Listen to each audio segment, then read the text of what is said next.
Yeah. Mr. Greenwood? Yeah. I appreciate the big break.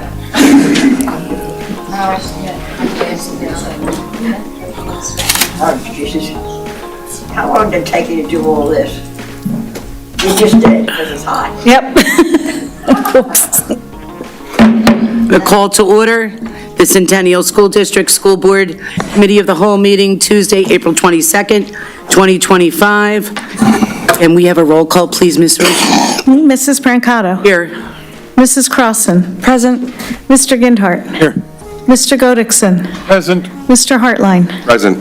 Mrs. Lynch. Present. Dr. McGuire. Present. Mr. Martin. I'm here. Oh, hey. Mr. Sadowski. Here. 9 members present. And can we stand for the Pledge of Allegiance? And if you don't mind, if we could just stand for an extra minute or two, a moment of silence for the passing of the Pope. Pledge allegiance to the flag of the United States of America and to the republic for which it stands, one nation, under God, indivisible, with liberty and justice for all. God bless America.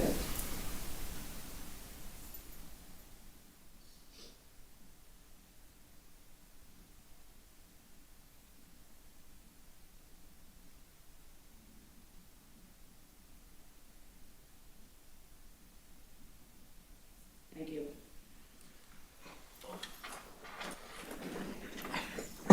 Announcements?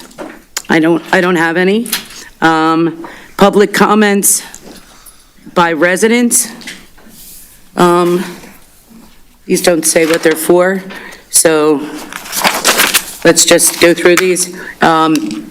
Samantha Price, hi. You go up to the podium. You have 3 minutes.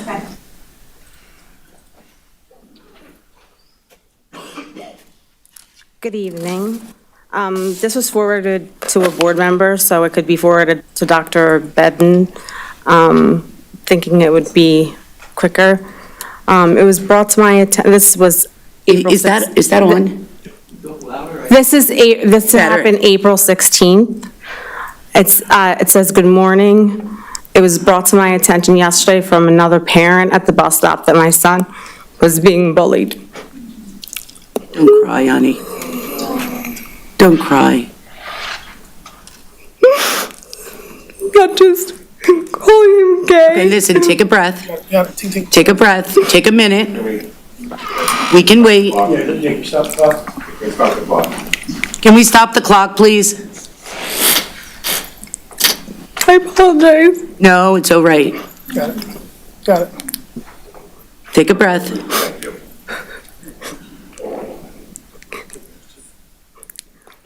Okay. You good? Yeah. Okay, listen. You're a mom. You're a mom, and you're here for your child. So just take a breath, and you can do anything you need to do, okay? All of us are parents. Please. Such as calling him gay, shoving him in line when getting onto the bus, and also taking his school bag. As any normal parent, I was extremely upset, so I called to speak to Dr. Kelly at 8:45 a.m. She returned my call at 12 p.m. She said she understood and would do some investigating along with the school guidance counselor. My return phone call with Dr. Kelly was less than helpful or professional. She had my son in her office and had me on speakerphone asking my son these uncomfortable questions. My son didn't want to tell her the truth about the situation, so her response to me was there was nothing that she could do by what by what Mason said, that she personally didn't speak to the other parent and maybe they misinterpreted the situation. My son is currently in therapy for anxiety due to school, and had Dr. Kelly followed up with the guidance counselor, like she said she would have known that. Him being called gay in school has been happening for 2 years now. I have his second grade teacher as a witness. Why would a parent that I've never met before approach me to tell me that? Also, when Mason had tried to advocate for himself this year, before he could even finish his thought, his teacher, Mrs. Ritchie, told him to stop tattling. My son is uncomfortable with conflict, so why would he tell Dr. Kelly he's being bullied by kids that live only blocks away? So the bullying gets worse. My son is asked to have his seat moved on the bus and it's been denied. And the little girl that's bullying him happens to be the safety on bus 87. It's ridiculous that there's assigned seating on the bus. My son struggles in school as he has an IEP and is currently being tested for autism. Again, Dr. Kelly if she really investigated anything, she would have known these things. Your administration and staff, even down to the bus driver, is failing my son. I will be his voice, though. This situation needs to stop immediately. If not, my voice will get louder, and I will have no problem calling the news stations to make them aware how little this school administration cares about the children. This isn't my first rodeo. I have a 24-year-old that was also relentlessly bullied to the point where he was removed from high school and put into Lakeside with juvenile delinquents, and because of that, he received a subpar education instead of correcting and stopping the bullying. So both of my children have suffered at the hands of this school district, and I will not tolerate it anymore. And I'm sure my oldest would have no problem giving his testimony about the school district. I have no problem taking it outside of the school district and telling our story, since no one in the administration seems to care about it.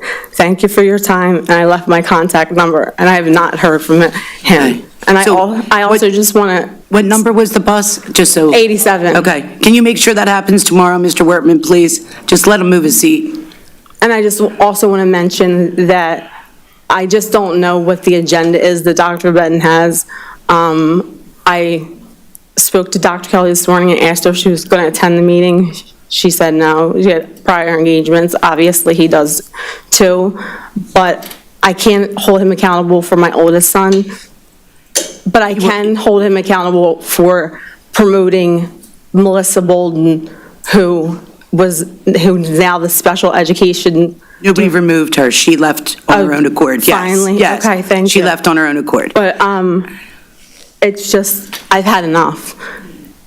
So all I want to ask you, if anybody replied to you besides No. Dr. Kelly? No, Dr. Benton did not? No. He is on vacation right now. But I'm sure, excuse me, Mr. Wilson? Dr. Wilson?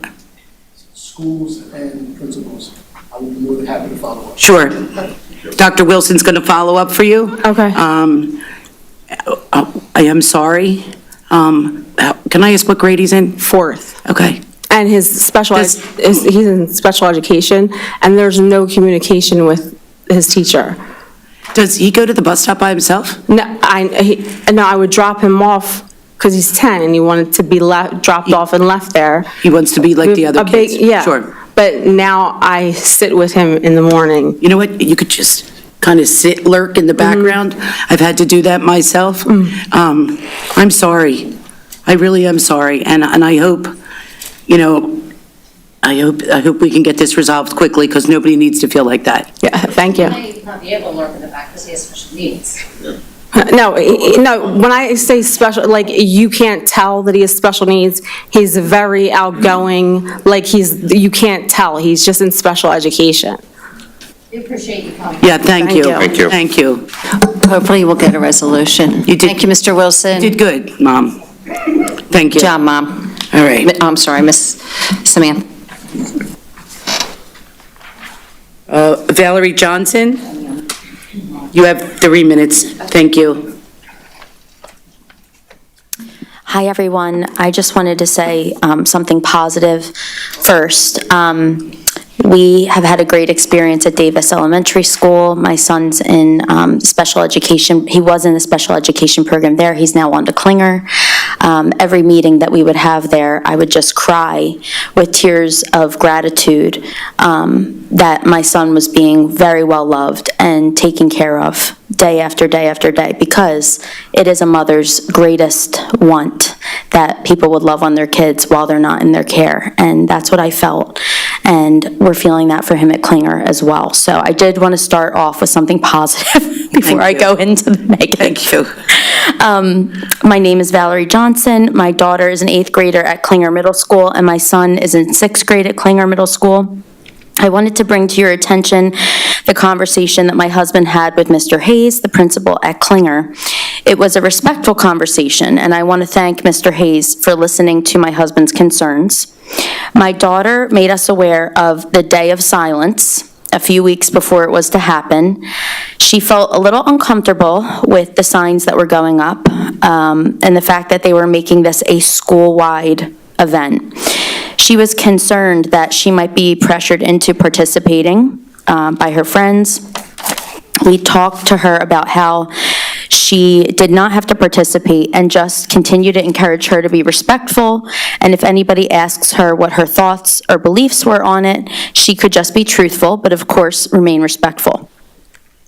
My husband and I do not have an issue with a small group carrying out an event out like this for just them, but we do not agree with this becoming a school-wide event. We believe that a school-wide day of silence for someone's sexual preferences are extremely inappropriate, especially for this age group. We do not believe it should be encouraged in school to display your sexual preferences publicly. Many of these kids witnessing this are kids who have not even gone through puberty yet, and their parents have not gotten the opportunity to educate them on these topics. The matter of sexual preference and identity should be a topic of conversation between children and parents. If the subject comes up between friends, that is fine as well, but it should not be on display in their school as a primary way to identify someone. Someone should be identified by their character, by their personality. It should not, their sexual preferences should not be something that identifies them. The school environment should be focused on educating the children and should avoid controversial social and political issues. This is a public school environment, and it's clear that there are going to be many different thoughts and opinions and belief systems, and that's okay. We need to stick to the things that unite us and stay away from the things that divide us. I believe that it caused unnecessary division and drama amongst the students, and it was a total distraction from education. My daughter mentioned that many of her friends felt awkward and confused about the whole thing. My daughter had a mock trial that Friday, and one of her friends was supposed to participate in it, but she was participating in the day of silence, so she couldn't speak. I'm sorry, you're just going to have to wrap it up. I'm sorry. It's fine. It was mentioned that the staff had pride flags, pins that they were wearing. Apparently, the pins were to indicate they were an ally. In an effort to make one group of people feel that they have allies, you're making another group that disagrees feel like they don't have an ally. These are the kids' authority figures. So I fear the very thing that you're trying to avoid for one group is something that you're inadvertently doing to another group. Thank you for your comment. I'm sorry. Yes. Thank you. Thank you. Samantha Moser. You have 3 minutes. Thank you. Good evening. Good evening. I'm here today not out of intolerance, but out of genuine concern for the well-being of my son and the broader environment of the school. Recently, my son and other students have been subjected to threats and bullying which appear to be linked to activities surrounding the Gender Sexuality Alliance Club. This raises several important questions. Are students within the GSA going by their birth names? Which restrooms are they using? These may seem like personal matters, but they have direct implications for safety, clarity, and policy enforcement within the school. I'm also concerned about how school-endorsed activities are being managed, particularly the recent Day of Silence. 37 students participated and were rewarded with a pizza party. Why were teachers notified of student participation while families were kept out of the loop. Transparency is essential, especially when school-wide activities are involved.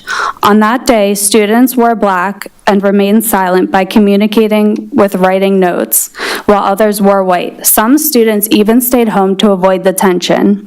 This created a climate of division and distraction, ultimately taken away from instructional time. Another area of concern is the equity pledge. Students are told to stand, and those who choose not to, this does not foster a truly inclusive environment. Instead, it creates fear and discomfort for those with differing perspectives. Then there are pride and transgender flags and posters displayed around the school. While I support equality and believe in respect for every individual, I question what these symbols play in a middle school academic setting. When I asked the principal and assistant principal about the specific meanings behind these flags, no one could provide an answer. If educators don't fully understand what these symbols mean and represent, why should they be displayed on middle school walls? Promoting sexual identity, something deeply personal, should not overshadow the school's core mission of education and development. As for the GSA, its role and purpose must be clearly defined. What is the educational plan behind this group? What topics are being discussed? A club that centers around identity and attraction, even in the name of inclusion, should not take precedence in a middle school environment. Furthermore, some GSA-related posters, such as those reading "No Antis Allowed," seem to promote exclusion rather than unity, which is deeply concerning. In closing, our school must focus on safety, clarity, and academic excellence. We need transparency in activities like the Day of Silence and a clear understanding of the Equity Pledge, and a reevaluation of the pride and transgender flags being displayed without full understanding. I'm sorry, your time is up, so if you could just wrap it up. Okay. Thank you. I'll be quick. The GSA's perfect should be defined, and materials should promote unity, not division. Policies on bathroom use and birth names should be clear. It's time for the board to prioritize education over political agendas and ensure a safe, inclusive environment for all students. Ultimately, schools should focus on creativity, academics, and character development. Social and identity issues belong in the hands of families, not in the classroom. I support everyone's right to live freely, but I oppose using public middle schools to advance ideologies that cause division and silence in differing views. This isn't the first time I've brought these concerns forward. It feels like a calculated effort to keep parents in the dark, and that is unacceptable. Thank you for your time. Thank you for your comment. Is there anybody else with a green paper to speak? Okay, thank you. Mr. Gabriel? Okay. I'm sorry, I skipped right over you. I'm sorry. Fleming? Nothing for Mr. Gabriel? No. Okay. Moving forward then to the approval of the agenda. Be it resolved that the Centennial School District Board of School Directors 2.1 approves the April 22nd, 2025 Committee of the Whole agenda as per attached. Are there any corrections that need to be made that are allowed by PA law? So moved. Seconded by Mr. Hartline. All in favor? Aye. Aye. Aye. Any opposed? Any abstentions? Passes 9-0. We have 6 items on the new business. We want to pull any of them? Seeing none? Hold on one second. Oh.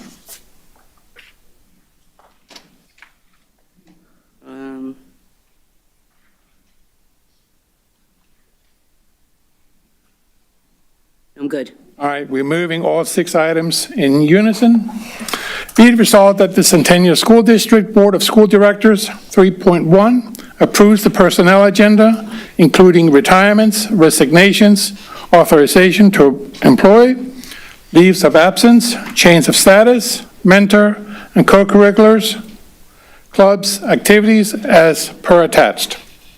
3.2, approves the request for 2 William Tennant High School speech and debate students to compete in the 53rd Annual Tournament of Champions at the University of Kentucky in Lexington, Kentucky, April 25th to the 29th, 2025. District cost for students and chaperones not to exceed $3,822.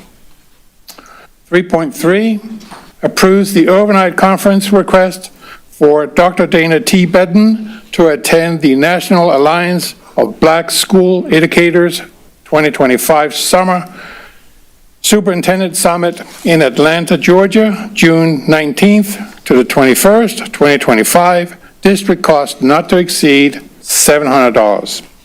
3.4, approves the professional service agreement with Matthew McCarthy effective May 1st through September 9th, 2025 to update and enhance the district's English language development systems to ensure cost efficiency and long-term sustainability to meet ELD data needs and improve students' outcomes. District cost not to exceed $120 per hour for not more than 40 hours. 3.5, approves retroactively the service agreement between the Bucks County Intermediate Unit and the district to provide Pennsylvania Information Management Systems, PIMS, support for the 24-25 school year. District cost is $400 per day. 3.6, adopts policy 237, electronic devices and administrative registration as per attached. Second. Second by Mr. Ginhart. Any discussion? Seeing none, all in favor? Aye. No on 3.6. Okay, any abstentions?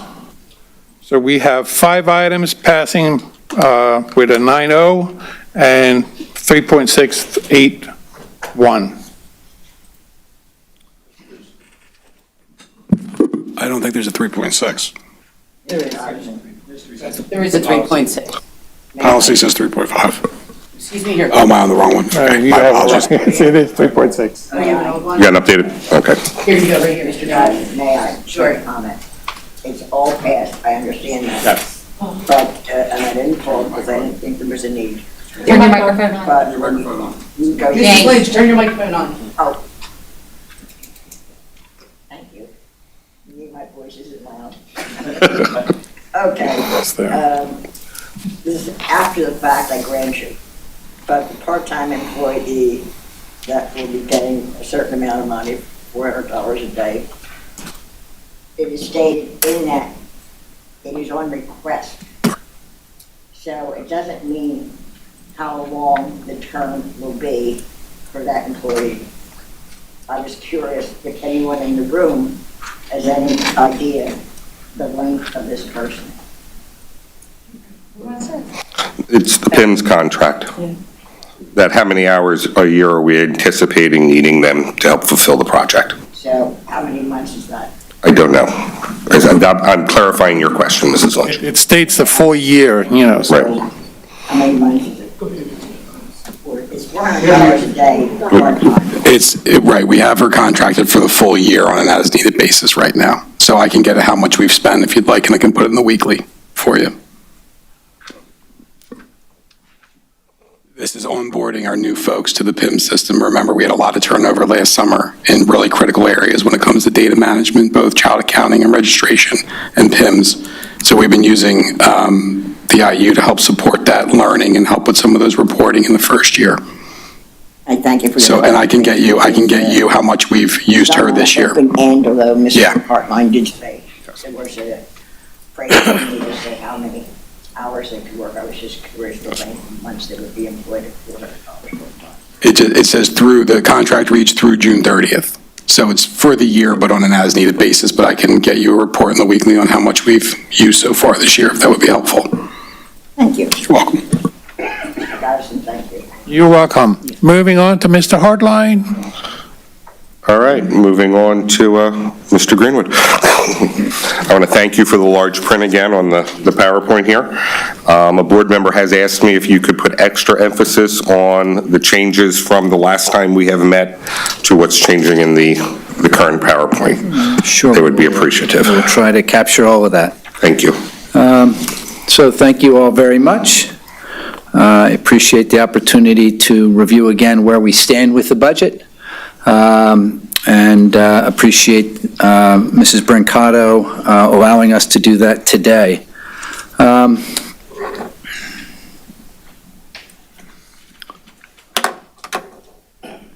we go. We'll just jump through our standard slides with our mission, vision, and belief statements. Our focus on high levels of collaboration and communication, certainly with regard to the budget. And if I can for a second, I just want to make sort of a public service announcement with regard to the PA property tax rent rebate program that we have instituted here at Centennial School District. If you filed a PA 1000 as part of a PA property tax rent rebate program for the calendar year 2023, which would have been filed in 2024, you may be eligible for an additional rebate from the school district.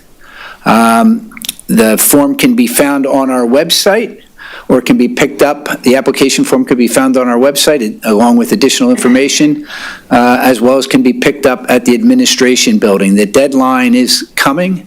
It is due, the deadline to file is June 30th. So that is the PA 1000 that was for the calendar year 2023. So that program, as we've talked about, lags, and that would have been filed in 2024. A quick shot at our website. This slide, just as a reference, I know Mrs. Lynch had inquired earlier, is also on our cable channel, I believe. It comes up. And on our website, there's a button specifically for it down on that bottom left-hand corner, the second one in, with the circle around it. You can click on that, and you'll find any of the information that you need.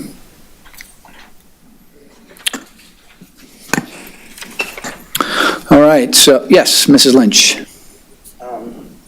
I would not want people who are listening to this or watching this to think that every senior on a fixed income is going to get a rebate. So we know, they know, does everyone know the restrictions and the amount of income they're allowed to have, and not allowed to have. Just a simple explanation. Oh, I'm getting another rebate. Nope. I can share out, I don't know the specific number off of the top of my head, my apologies. But it is, eligible for income eligible residents. I think they're making, I don't even want to guess what that number is, but I can look that up for you. Widows, widowers, age 50 and older, and people with disabilities 18 years of age and older have an opportunity to collect on that refund. What's important is to recognize people would have to have filled out that PA 1000. Correct. In order to qualify. Yes, the PA 1000 is the governor to that plan. Would you just throw out a couple numbers? So that people would think, I know you don't have this right. A quick look on the website. So the income eligibility is up to under $45,000, right? And there's different levels of rebate available. $45,000. What's that? It's still Is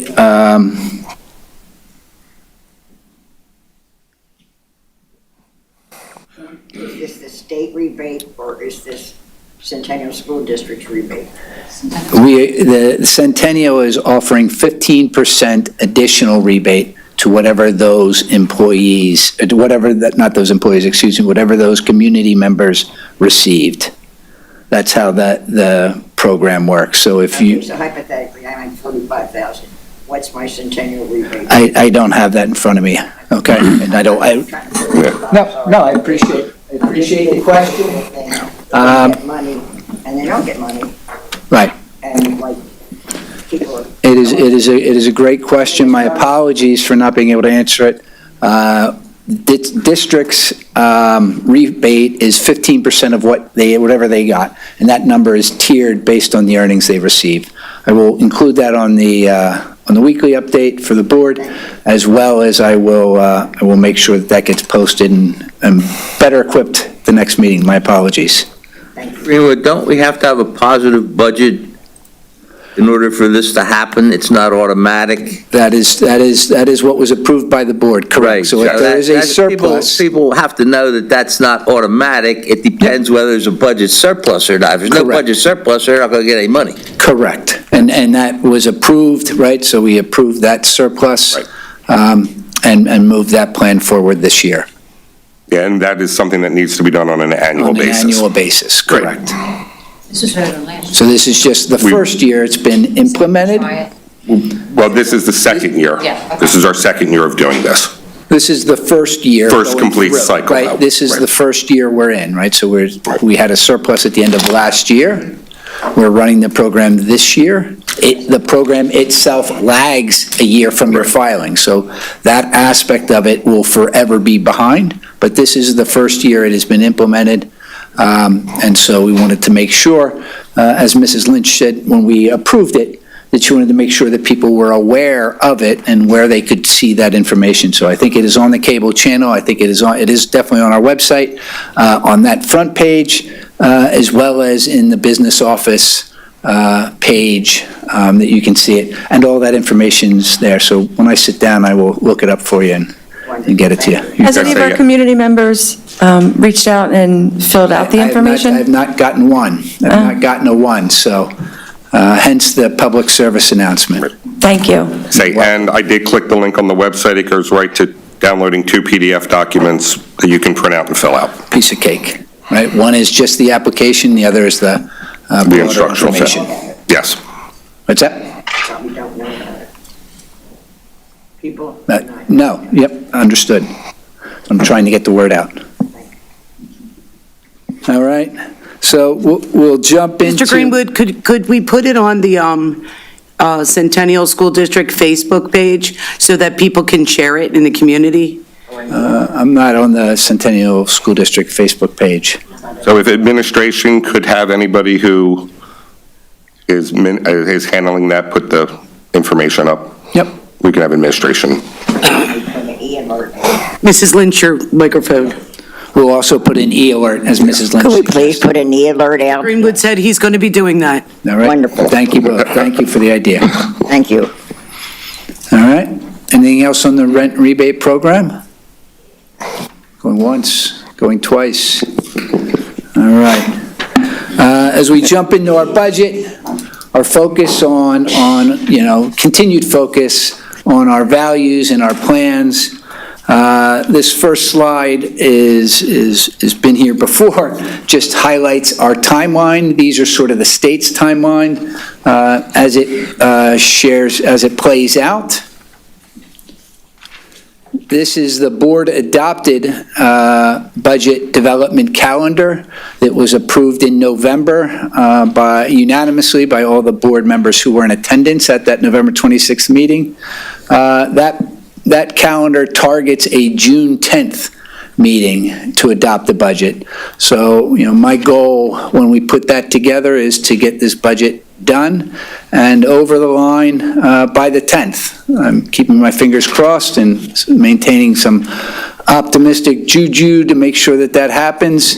But that's the date. Dr. Bedden and I both received in April, on April 10th from PDE, just a reminder of those key dates and what is important in each one of those with regard to the sign-off by the board president, public notices that need to be given, and the timing as they lay it down between now and June 30th when that budget must be adopted. Failure to do so risks possible withholding of state funding. So it is an important aspect. Our budget last year got approved on the 26th. that delayed actually the tax reporting that went out, so we sort of had a lag of 7 days in terms of when those tax receipts were due. It didn't fall on a full month. So those are important aspects. As Greenwood, yes. they recommend that, the PDE recommend that the state also have a budget by June 30th. That would help as well. Mr. Godekson, I wish that would come true, right? And the only thing I can tell you, I think for certain, is that that's not going to happen this year. It hasn't happened in the past 3 years, and certainly remains, to me, to be a challenge in the process. So no, PDE didn't send them the letter. Maybe I will forward my letter to them. I'll see if that works. So I have 258 people you can send it to. So back following our first work session, it was in January, we had these 4 takeaways and sort of goals. So I just wanted to reshare this to sort of orient ourselves and to sort of focus what our goals are with the budget, right? I think that we should have, as a part of the plan, we should, it should be following and supporting the goals that the board spoke to. Really a focus on continued improvement, a focus on student achievement, cost reductions, and taking advantage of grant opportunities, which we do every day. The slide on the picture to the right just shows the district scores in the state assessments combined, and where Centennial is across that board. So you can see that teal line is Centennial School District. This information was pulled courtesy of Mutronics, which is a data operating company. They provide that level of data for school districts. It just shows where we compare to Pennsylvania, which is the dark blue line, the southeastern region, as well as the Bucks IU, that all schools in the intermediate unit, 22. So you can certainly see the drastic increase over the past year, which has been phenomenal. Our students are really excelling and improving, certainly on these tests. So what have we done over the past month or so? To Mr. Hartline's question, I've continued to work with Dr. Ross and her team to monitor special education costs, and Mrs. Brancato was kind enough to allow us to do it today and not add another meeting to your very busy schedules. I've been meeting with school leaders as well as department leaders to review their internal budgets and continuing to work to manage those, identify where cost savings are, sort of set thresholds at 5% right now that we're looking for reductions sort of across the board from each one of them. Debt refinancing, as you may recall, last year we had a fairly sizable debt refinancing that will save the district, millions of dollars over the term of that debt. There is a smaller potential opportunity right now to do that again. And I'm working with PNC and our folks at PFM to analyze that transaction. When we spoke last week, the markets have been crazy to say the least. So it is a very volatile, stock market's a very volatile bond market, the bond market is really our niche. So we'll see how that all plays out and see if we cannot gather some savings from that effort. And I think it was just also important, and the country at its current time, no political notion aside, right? There's just decisions are sort of coming and going, right? There's 1 minute the tariff questions, there were tariffs, there weren't tariffs. They're doubled down on the tariffs. Tariffs are going to be this amount, they're going to be that amount. Now they're not going to be. So I think it's important to understand that, because that does have impacts to the district, right? When we put this on the slide and reviewed it with the Finance Committee back on April 10th, there was going to be a fairly large tax, 28% on information on imports from China, which at that point in time included computers and technology, right? That would have had a monumental impact to the district, right? That would have increased our RFP by almost $1 million, right? Almost $1 million. We had a vendor with whom we had projectors was trying to figure out, called us proactively, which was wonderful, to see how quickly we can identify and issue that purchase order so that he can go around in the country and try to round up the equipment that's already in country, that he won't have to include that tariff. But a tariff on that would be another $75,000, $73,000 to his quote. So those things do matter, and they could be significantly impactful. I think the next day, this was old news, and they all went away. But I think it is important that we keep that in mind. Much of this stuff is outside of our control. Was he able to round up enough? I believe he did. So, and the tariff was disbanded for technology. Right. Ultimately. Right. It's not been enacted. Right. Right. Also, keeping in mind that the nearly $1 million is over 4 years, too, for the IT equipment. But the projectors is immediate. Right, the contract's $3.4 million. And it's still tax It would have dollars. increased by $1 million. Right, but it would be 200, what I'm saying, it would not be adding $1 million to this year's budget. Right. It would be adding $250,000 to this year's budget. It's a null point because. Well, for the time being. He's got them all. Yeah. For the time being. For the time being. And that's all I'm pointing out. In other words, so the projectors, yes, but the computers for the time being. Now, once we implement the contract, assuming there's not a tariff clause in the contract, then Dell has to stick to whatever The tariff hasn't been enacted yet. Right, so hopefully we should be okay with it. Right.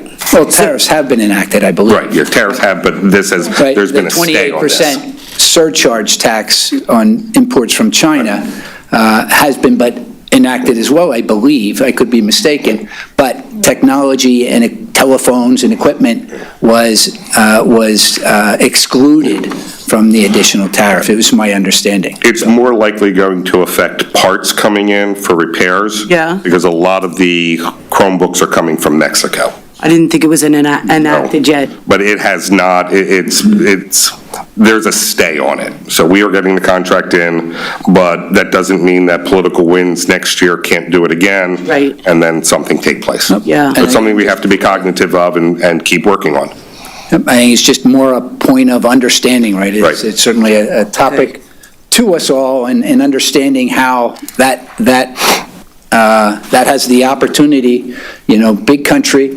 to costs and expenses here in Warminster and Upper Southampton and Ivy Land Borough. Okay. Okay. Yep. I have made a modification to the format that we have shown before relative to our 5-year plan.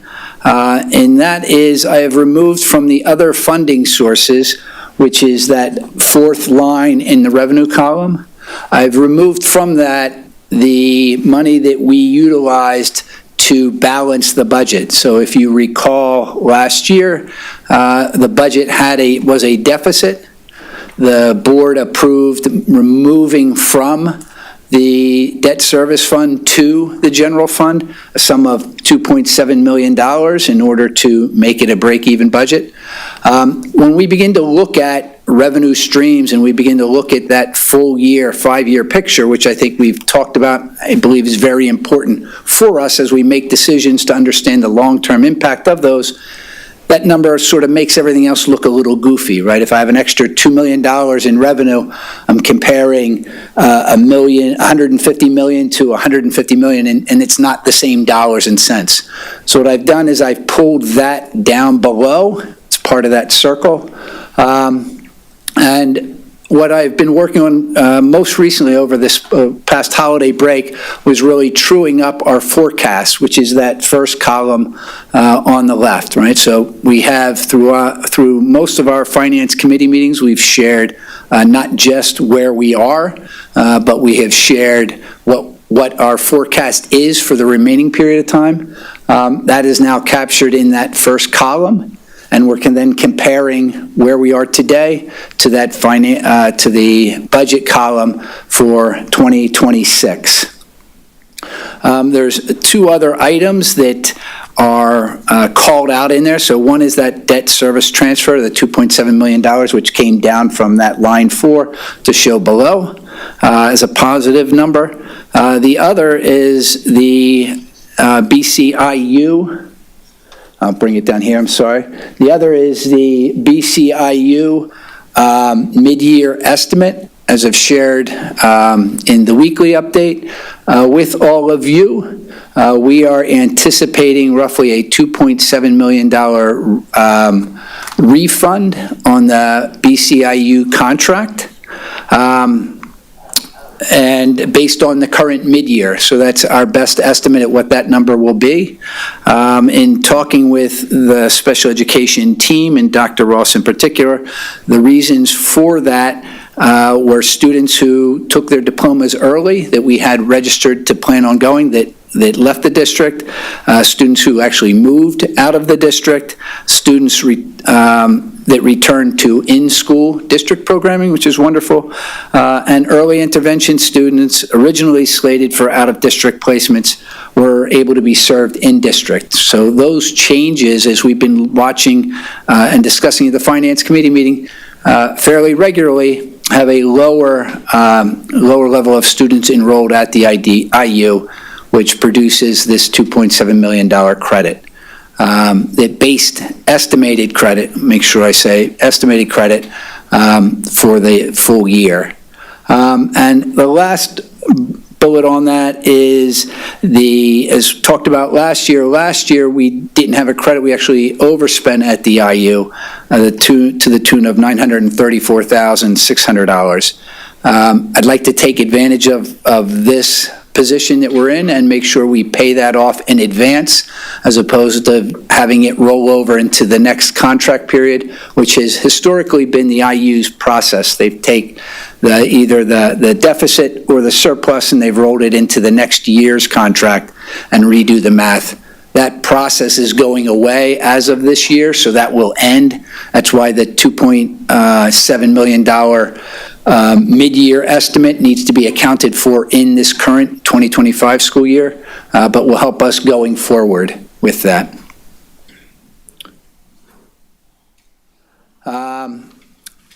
Based on the most recent forecast, so all of the numbers have changed a little bit, but not dramatically since our last statement. You can see that the 5-year window projects a deficit every year of the plan as expense growth outpaces revenue growth, which in the last meeting we talked about as sort of the definition of a structurally deficient model, deficient budget. Local revenue in all of these scenarios increases at the Act 1 limit.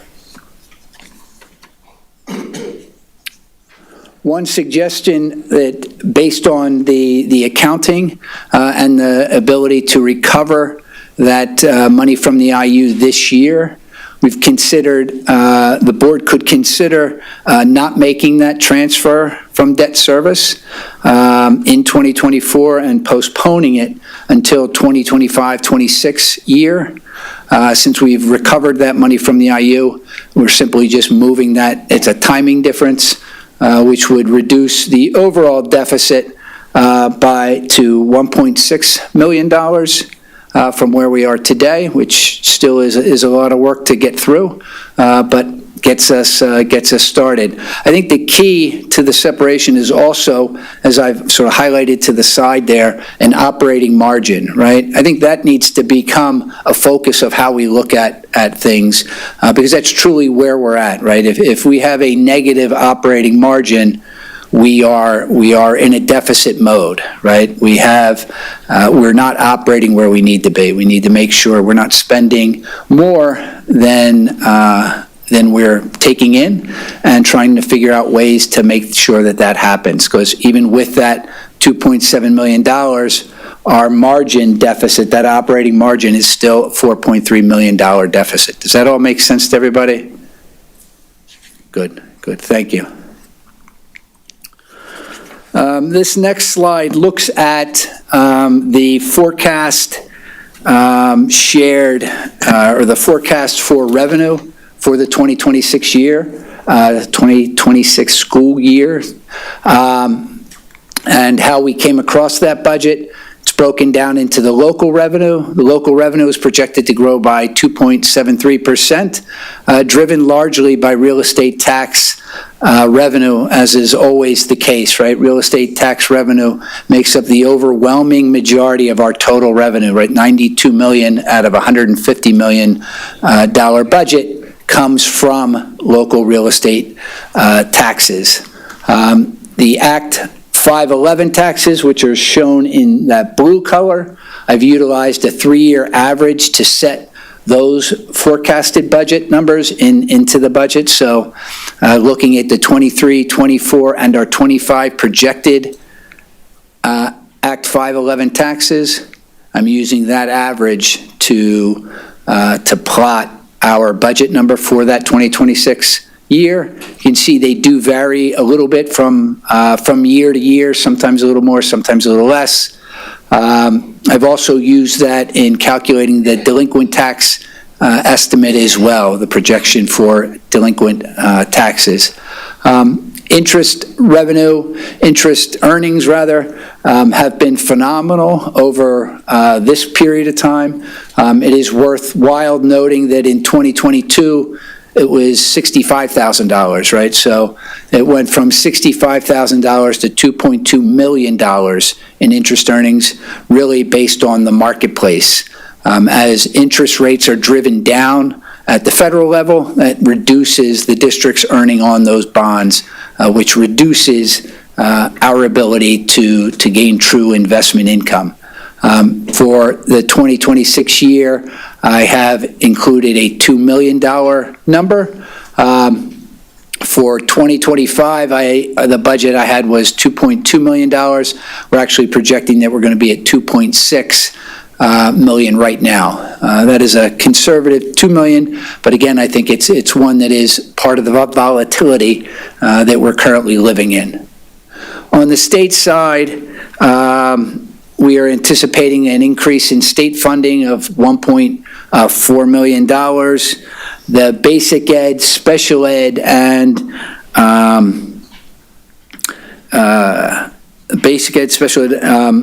together combined for an increase of 1%. It's under, just over $200,000 in increased funding from the state on those two line items between basic education, special education, and the Ready to Learn grant. Most of the state funding, as it says there, the large part of the state funding increase is going towards adequacy and tax equity supplements that impact 348 of the 500 LEAs. We just don't happen to be one of those LEAs. And on the federal side, with the closing of the ESSER grants, the districts, as you saw in the paper the other day, we've successfully closed all of those out, is returning really just to title funding and Medicaid assistant funding. And those numbers, as you can see, those numbers in this red rectangle are what we are anticipating and forecasting for those events as well. There is some concern, I think I voiced this earlier when I was at the PASBO conference, relative to title funding. Part of title funding is sort of guaranteed to some extent, within 90% of what you would receive the prior year. There is still some concern that there could be, if there will continue to be ongoing support for title funding as we move forward. The overall revenue growth then is 1.5%.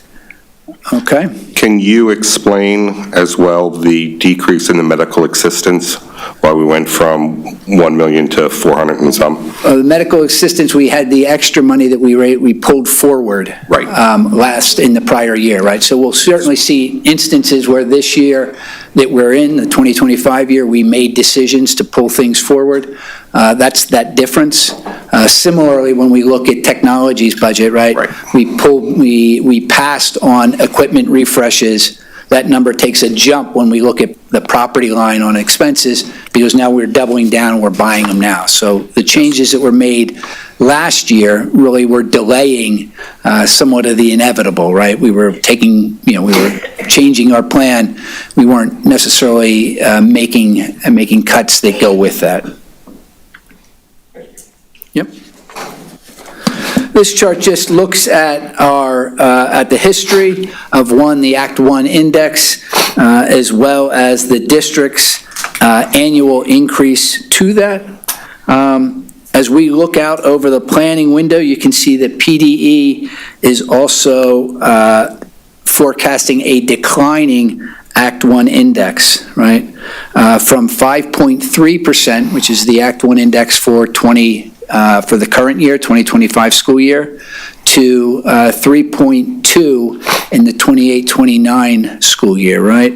And the most drastic of that is this year, right, where it goes from 5.3 to 4%, right, which is almost a 25% reduction in the Act 1 increase, the available Act 1 increase, which is significant, right? It sort of trails off after that. But again, as we look at what's going on today, what are causing some of the challenges we're having here are moves just like that.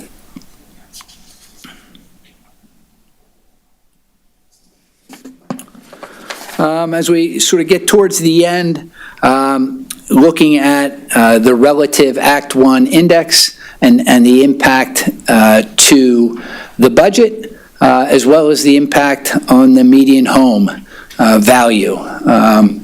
A 1% change in the Act 1 index, if we went from a 4% Act 1 to a 3%, we would add $911,928 to our overall budget, or detract from that budget. You'd subtract that. The change for so that's shown there.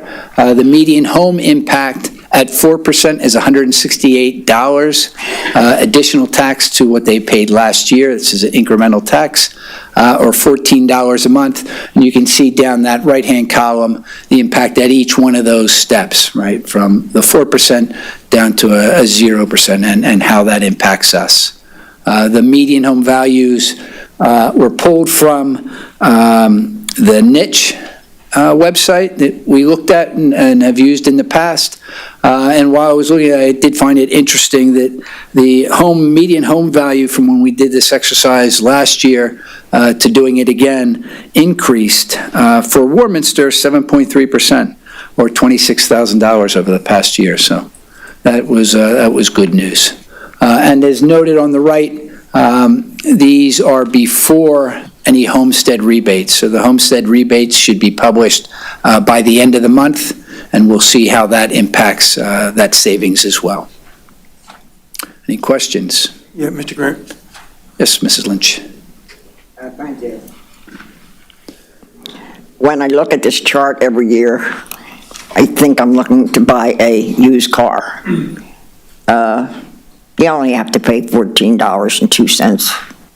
But if we look over the climate of our increases, 2022, $500,000, 23, $500,000.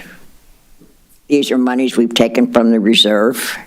In 23, we received $1 or $2 million unexpected monies for interest. 2024, $2.7 million from reserves. Possibly this year, possibly $2 million. So we're not living in our means, even if it's only $14.02. The only thing that I keep talking about and asking for and being told it can't happen, we on this board know what mandates are. We on this board know where fixed costs are. I try to get the budget line by line. I've been told we don't do it that way, we do it by buildings. I don't want to embarrass anybody with some items that are for one building and not the other building. Why can't we get line by line? Why can't we get, I've been asking for all year, 5% reduction or 10% reduction? I know we have mandates. I know we have fixed costs. Sure. But we are overspending every year. Correct. Something has to give.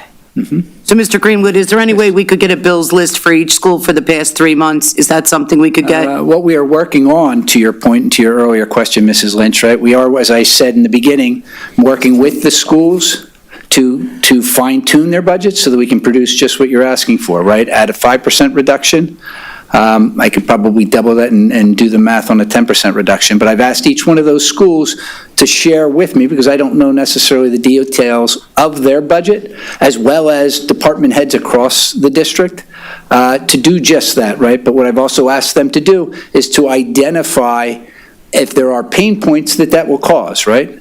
If the school says, you know what, I can do 5% and I'm fairly comfortable, 10% is going to mean this, right? Because it wouldn't be useful if perhaps, at least not for me, if I don't know the impact of those cuts, right?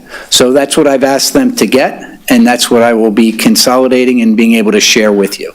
I appreciate it. I'll just give one example, if you don't mind, please. Yeah, I'm just kind of curious why you just blew me off, Mr. Greenwood. I was answering right. Mrs. Lynch's question when you asked your question. Well, she has said, can we get a bills list? The bills list is sent out every month. The bills list is sent out every week. Yeah, and you need right? So we binoculars to see weekly it. send the bills list to you. How are we supposed to see it? Right? It's part of the weekly update. No, how are we supposed to see it? How are you supposed to see it? Yeah, it's line by line. You have to have a magnifying glass to read it? Well, right now, I've got this magnified 150% because I can't see this or I was going to this. say, that's the same thing. It's I have a big monitor and I blow it up 200%. So like a TV, Mike? Well, it's So we 27 share inch. that as well as it's in the board agenda. So it's online, it's on We board have a docs. bills list for every single school?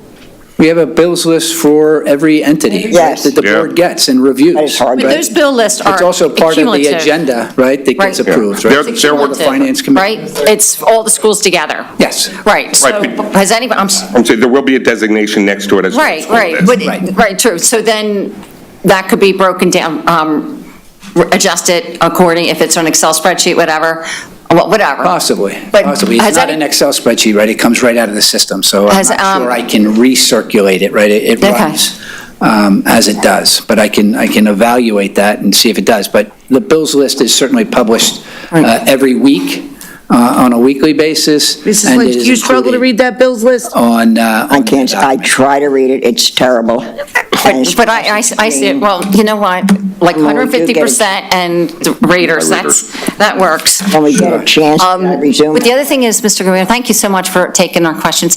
And the other thing is, has anybody else done a line item analysis, taken the time to do that? Like, if they're putting these bills in from the schools, Yeah. who's approving those charges? who's approving the charges on the bills list? We are. Yes. I mean, No, I you mean from the ultimately school, are, because right? obviously But from the schools. certainly, every school is approving their own, right? That's- There's a automated system that routes bills, so Mr. Gabriel is approving, Mr. Wilson, Okay. Dr. Wilson, Dr. Ross, they're Okay. approving charges that are part of their budget and a part of their sphere of responsibility. Okay. So they do all of that approving. All right. As a matter of the practice, the Skyward financial system tracks that against the budget to make sure that people do not exceed the budget. So all of those sort of safeties and securities and controls are in place. Okay. Thank Okay. you so much, I appreciate Mrs. it. Lynch was not done asking a question. You weren't? I'm sorry. No, that's okay. I enjoyed it. She's never finished. Whatever. Say she's finished. That's it for the night. She comes back. Yes. Because her brain is always working. I know. Okay, I'll finish my remarks I wanted to make earlier. Let's just take this one as a for instance. We have a solicitor that handles internal things for the Mrs. Lynch, you have board. to sit up closer or pull that microphone closer, because you just got so much quieter. Okay, Thank you. thank you. Okay, the solicitor. We have the solicitor who does internal things for the board, et cetera. We have special lawyers. what categories are they both in? Or are they in one category by themselves as legal fees? That's They're one under question. legal fees, same category. One category, One category. yes. So you don't have Legal anything fees with are one. right. The only thing we break out are the disabilities right or to know anything like that requests. in a separate category. You have it all lumped together. Correct. All right, we have an employee who's a subcontractor in one of our departments. I believe it's transportation. What category do they fit into? Do they fit into the budget of transportation or overall employees? Right, I don't know of an employee subcontracted in transportation, but if there was, it would be within the transportation department. I know the finance department has a subcontracted employee, and that employee's cost is a part of the business office expense. Okay, so what I was trying to get at earlier was this. We have things in the budget that we don't know where they are. Nobody on this board, well, no, maybe somebody, can tell us where all this information is that we physically can go in and look. That's why we need line by line, and we need reductions. Thank you. I have concluded this moment. Thank you, Mrs. Lynch. Last year, we did provide that last year relative to every employee, right? I walked through with Mr. Gabriel and Dr. Bedden and Dr. Wilson, and provided a list of every employee and their pay and where they are. So we've provided detail when asked, right? Your question relative to, I'm not sure what report. I mean, I could print out a general ledger report if you want to be able to look at the solicitor's monthly bill versus the attorney for real estate's monthly bill. And I don't mean to exaggerate, so please forgive me, right? If you're looking at legal expenses in general, right? Legal expenses in general is different than a solicitor individual, right? Versus a subcontractor versus. But to spare you, I use that as an example. No, I understood, and that's what I'm trying to use your example and in my mind, trying to figure out how we can provide that level, right? The reports that I would look at doing is the budget report that shows category by category to each individual, right? And to each one of them, it's going to be summarized, so it'll be legal. It'll have one number, and I'll show you what that number is. I'll show you what we spent in prior years. But if you want to get inside of that and say, okay, well, what charges are in that, make up that legal number, that's a little more complicated and is. So you can't tell me, excuse me, I know you work hard. You can't tell me how much it costs to operate this building with all its allocations, this building alone. This building alone, probably not, right? Certainly, I can tell you certainly aspects of this building, right? This building is a diverse building, right? It includes the Siska classroom. The Siska classroom is actually budgeted and run by the high school, right? So that aspect is a little bit different. But I certainly can tell you what costs make up Swan Way, yes. So, Mr. Greenwood, if you could get that to Mrs. Lynch and the rest of the board when you have time, and I know you're busy, so we would appreciate that. Sure. So now, could we move on, please? Yep, we I can. have one question. Oh, sure, Yes. sure you do.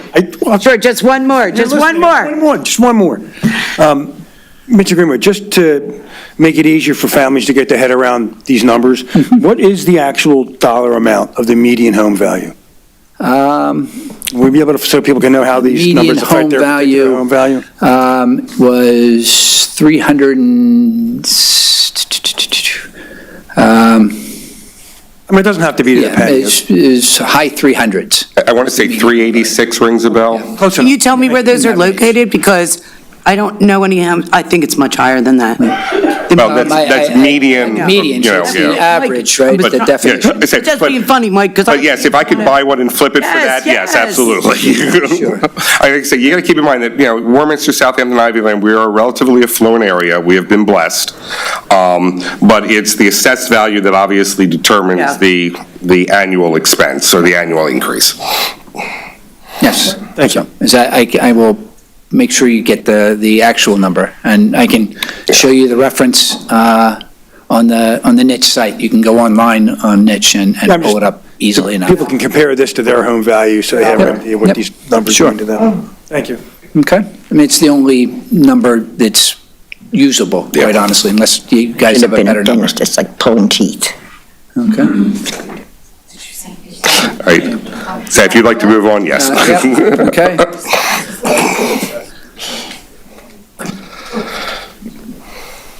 So while Mrs. Lynch did comment on this, right, I do, the world may not know, the community may not know what expenses are actually controllable by the board, quite honestly, and by administration, right? So I'll put together these quick couple of slides that look at that very question, right? So things that we aren't in control of, right, are one, special education. Special education is mandated.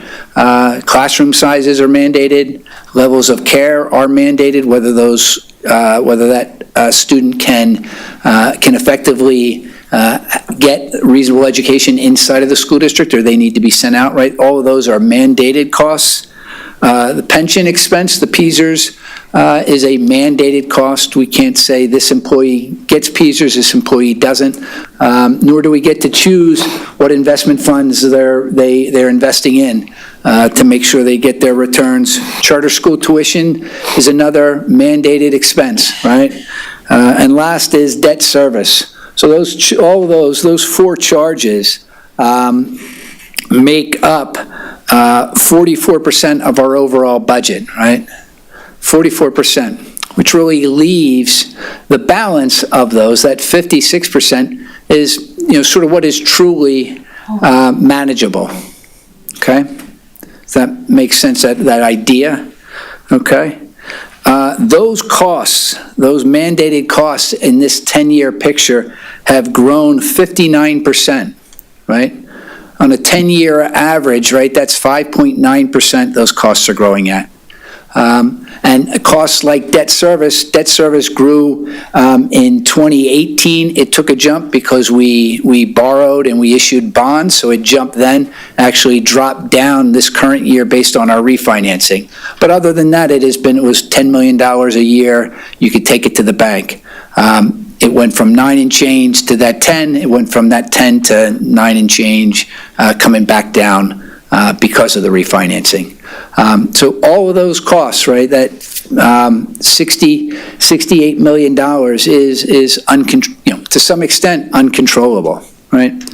And you can see the difference. You can see that chart and what percentage that makes of our total general fund budget.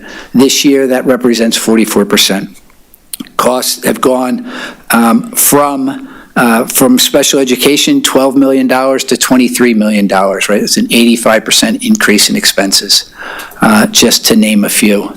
The controllable costs then are captured in that chart on the right under controllable expenditures, right? And to Mrs. Lynch earlier question, trying to identify, quote, what a department is, right? As we look at departments and where their funds are, I sort of utilize the function code, which is a part of the PDE chart of accounts, showing regular education support services by category, operations, transportation, business office, support services, and student activities, and identified each one of those costs, and then broke each one of them up into salary costs, benefit costs, and all other expenses, right? That total is the balance, right? That's the $87 million identified as, quote, controllable costs, right? And so to some extent, that's what we can really manage too, right? And even within controllable costs, right, inside of those details are real live questions, right? Transportation, it's in that controllable cost as been shared, right? The district isn't responsible to provide everyone transportation. We certainly do that. Certainly be a backlash if we didn't do that, right? So that is more or less committed to, right? We need to be able to provide that transportation, much like insurance, right? We have school board liability insurance. That's real insurance. We have building insurance for all of our buildings. that is a cost that we best not go without, right? So again, there are costs that are increasing, those costs that are escalating, so there is a lot going on in that picture.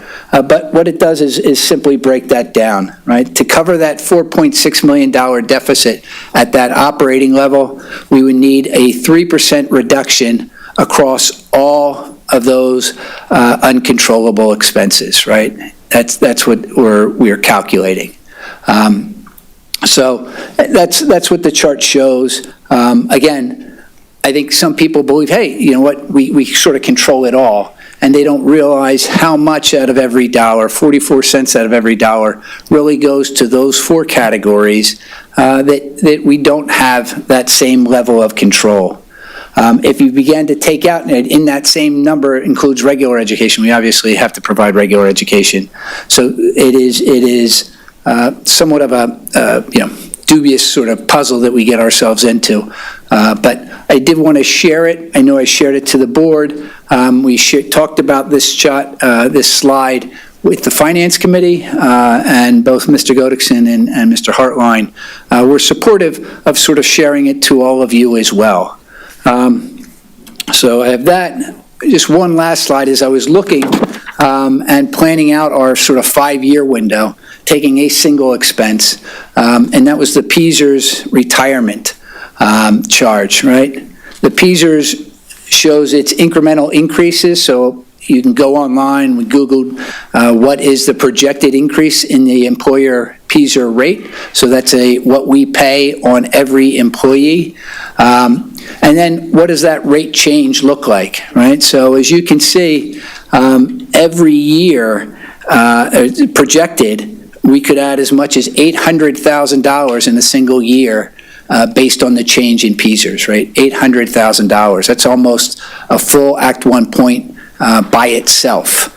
And I think understanding that and looking at those numbers and saying, wow, there's some pretty solid swings, right, between $400,000 and $800,000 of expenses that we can't say yes or no to, really requires that long-term vision, right, and really emphasizes to me the critical nature of that 5-year planning, right? Not just looking at next year, not just trying to get the budget done, but really understand the impact to the district from a long-term budget perspective, from a long-term commitments that are made, that we take that into account as we move forward. And that I think is it. Short of questions or feedback, I have your note, Mrs. Lynch. I will look to try to pull together something that is a mix of summary and usable, that is somewhat under 300 or 500 pages. I think if we look at the detail, it's going to be quite a novel. But I will do my best to share it with you. I'll send you a sample, and we'll see if we're on target. Mrs. Brancato will look at the paid bills, as we noted. Those documents are on board docs. Those documents are shared on the weekly at that level. And as Mr. Hartline said, each one of those bills are tied to a school by code and by tracking. Okay? Yes. Guess why it's green? Excuse me? Guess why the paper is green? Why is the paper green? Is that a joke? Mrs. Lynch would like to know why the paper is green. Click here to get the bill list. When I click it, the paper is green. Oh, the view is green, right?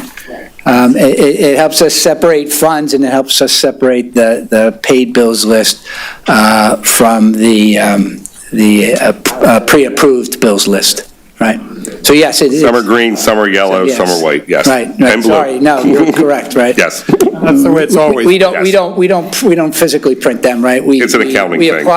We apply the color for our own use. All right? Thank you. Mr. Greenwood. If we could move on. Mr. Rutz, please have mercy on our souls.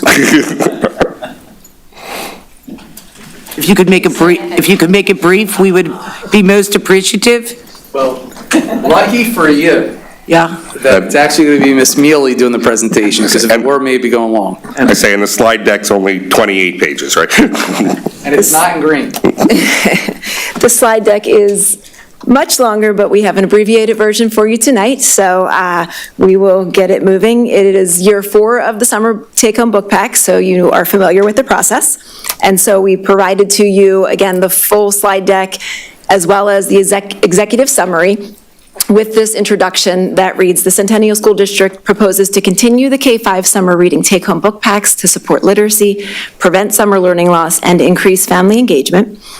Building on the success of the 2024 program with less than 1% of students opting out, the 2025 plan includes collaborative book selection by students, parents, and educators, emphasizing engaging, grade-appropriate texts to build home libraries. The initiative aligns with the district's mission to prepare students for success and expand access to literature. Highlighted in our mission and vision are a few of the things that relate directly to our summer take-home book packs.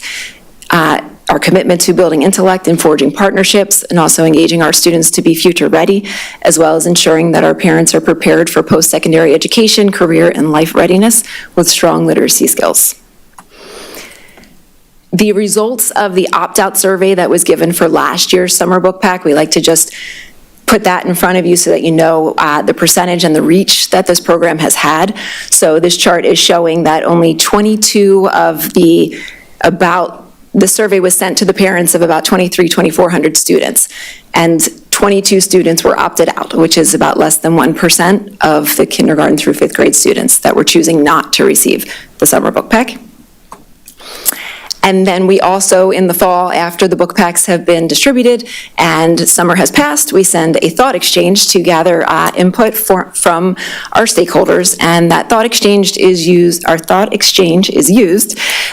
not to determine whether or not we continue with the initiative, but to provide feedback for how we strengthen and improve how we provide the book packs. So there were 52 total participants, 39 of whom took home the book packs. Of those participants, 83% were very or somewhat satisfied, 18% were somewhat or very dissatisfied. And that thought exchange allows us to collect then the top 3 areas for strengths and then areas for improvement. So the top 3 strengths, the book packs provided new, grade-appropriate reading material that engaged children. They helped to prevent summer learning loss and inspired excitement as well as goal setting. Opportunity areas for the future, and you'll see noted in blue that some of these are things that are already in place, and they include that some parents suggested polling children to choose books and following up in the fall. We do poll, and you'll see a slide in a couple seconds here. We do poll students to select those books. The use of an opt-out survey was also recommended to prevent undue restrictions on providing those free books to students.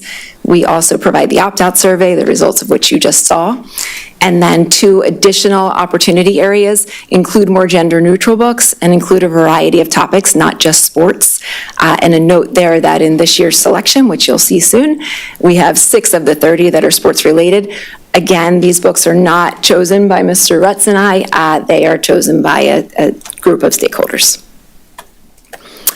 And so a summary of the why, there is a summary of the why on your sheet as well as in the slides.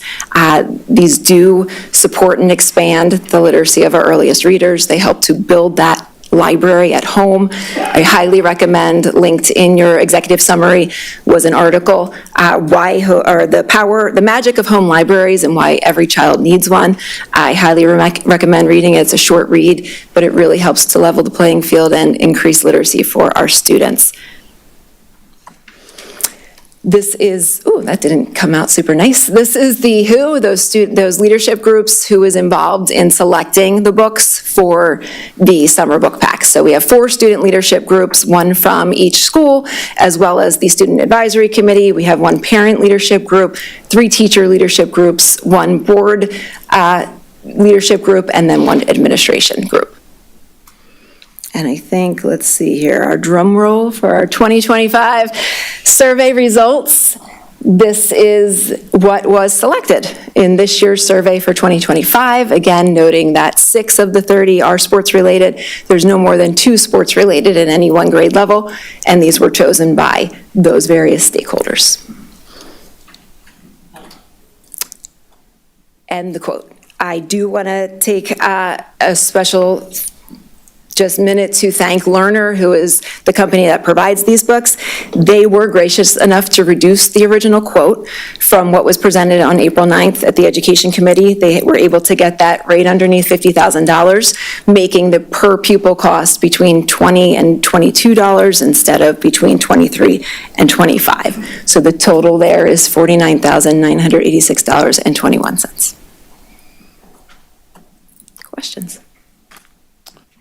Question here, though. In the past, we've gotten the funding through the ESSER funding. We are not having any more ESSER funding for this year? So where's the money coming from? It is already in the board-approved budget for this year in teaching and learning. When you approved this year's budget back in June, the money was built in to that budget, so it's already in this year's board-approved budget. Has no impact on next year. If I might. Yeah, Mr. Martin? If and I didn't do the math totally, but it looks like you're buying 2,300 books. If I did approximately. We're buying right? more than that. Each student gets Okay. 5 More than books. 2,300. All right, good. Correct. Now, So about $4 per book. in the survey you've done about whether people like them or don't like them or read them or whatever, out of 2,300 books, which may equate to 1,000 or 900 individual customers, you got back like 30-something. That's like a return of about 2%. I've never done a survey in my life where a return is 2% and said, this is a wonderful thing. To me, our budget is not good. $50,000 could be saved very easily. If kids want books, they can go to the library. So if I could just clarify that, the survey is sent to the parents of 2,300 to 2,400 students. All right. So knowing that some parents have more than one child, if we even cut that in half and say about 1,200 families maybe, we're looking at 52 respondents out of 1,200, which is around 5%, which is what we typically can get back from surveys. It is less respondents than our first year, more than our first year, not as many as last year. And we also know that feedback from surveys generally does tend to trend towards those that are concerned or those maybe that are voicing strong opinions. And in this case, the majority of our responses that we received were really positive. So it kind of just goes to the point that this is an initiative that has been supported by a lot of parents and families, and it also gives us a promising foundation to build on, highlighting the need to capture that broader outreach in the future. 19 people were very satisfied out of 1,000. That's a pretty poor for $50,000. In the past, it was always justified by, we have a grant, we could pay this. Now it's not a grant anymore, as Mr. Goddixon said. It's taxpayers paying for these books, which are going to be in the back of a mascara truck and in a landfill somewhere at the end of the summer. So I just think it's a better use of our money. Respectfully, Mr. Martin, I think that's an assumption to make a comment like that. This is using OTL money that's been already budgeted to purchase books for earliest readers for our taxpayers. This is going back to families. This gives them ownership of books. Somebody's pet project, I think, but that's all right. I don't think it's a pet project of the Office of Teaching and Learning to build support literacy in our youngest readers and support families in trying to build a community of readers in the Centennial School District. Actually, there's no evidence of that. There's no evidence of what? How successful this program has been and what the children who receive these books get out of it, except for the 19 that said they're very sad. I will speak to the fact that our data at the beginning of the year presented by Mr. Rutz has shown that our students, incoming students, have retained their learning from the previous year in our fall assessments. So that is indicating that this is something that is helping. It's something that we're doing to prevent that learning loss over the summer. One of the reasons, without any data to support that. Okay. I'm not going to argue. So that actually kind of plays into what I have, two questions. One, do we have any data or is there any matrix that we use to figure out of the 2,000 students that take these books home, how many of them actually read them over the summer? So do we have any, and if that is something that maybe we can add to our next set of surveys to the parents to find out how many of them are actually participating in this and are not just taking the books home and leaving them sit on the couch until September 3rd when they read all 5 of them to say they can read them before they came back to school. So I will. Like my son did with his AP classes. So this is the question that goes into the thought exchange, reflecting on the book packs circulated this past summer. What are some of the ways they added to your child's summer experience? And if we were to provide them to students again in the future, what would you like for us to consider? So that's an opportunity in a thought exchange. As you're familiar, the parents can and respondents can put up a thought and then others go through and rate it. So in the full slide here, you can see there were 30 thoughts with 271 ratings of those thoughts. And then our participants who took it home, where our breakdown was of each building, and then overall, 83% of the respondents were satisfied somewhat or very with the book packs. And the other question is, because we speak so many different languages in this district, are we providing these multi-language books as well? We sure are, and it's up. Our language use, or our language use for the translation that's built into the thought exchange was up. I believe it was from 3% that was other than English up to 6% this year. Okay. So we are reaching a wider population as well. So we did this program last year, and we had such great achievement with their learning. I don't see why it's $20 per student or $22, I think you said it went down to. So even if we can capture some of that great achievement we had last year, and if this helped, I mean, I'm all for it. This is going right back to the student. This is going right back into our community. It's not like the student's not getting it. This is a direct line for the student to have something during the summer. And we could say go to the library, but let's be real, not all children have access to libraries. So this is for the children who don't have that access, who absolutely need it, and we want to make sure that they don't have any learning loss during the summer. May I? This is also an opportunity, it's already in the budget for this year, but this is the perfect opportunity now to start looking for grants to possibly fund this next year, because we've already funded it in the budget this year. Not that $50,000 is not a substantial amount of money, Mr. Orrin, I understand that. But it is, again, a perfect opportunity for us to start looking for grants to fund these type of programs. I mean, I can remember, RIF as a child, reading is fundamental, and all the stuff that was tied to that. And I do want to assure you, Mr. Hartline, we have started. This started last year after a conversation that we had. It is very difficult to find grant funding for something like this that is going to support RIF or Scholastic or Mackin or Dolly Parton's Imagination Library. We've started to kick the can on that last year, but we will continue. Mr. Go ahead. All right. If I remember from our conversation that this coincided with your big book giveaway, and there was many verbal, not the survey, but verbal comments about how people had appreciated it. Unfortunately, they didn't do the survey, and people get tired of doing surveys. And when did you say it was done? At the beginning of the year? October. They're done with it. Busy time. Right. But we've heard many different good things from your nice little book giveaways, et cetera, and from that and this program at the same time. So, but thank you. And I understand Mr. Martin's concern too, but that's the nature of the beast with the surveys. Thank you. Mr. Goddickson? So if you remember, during our education committee meeting, it was the one that we spent most of our time on. I had suggested and talked about using the libraries. The books are sitting idle in all the elementary school buildings. If we just open it 1 or 2 days a week during the summer, it would not be close to $50,000 to run those libraries on a 2-day basis. How would the children get there? Students would get the books that they truly would like to get. How would the children get there? A lot of them are I look at a lot of them are in camps because parents are working as well.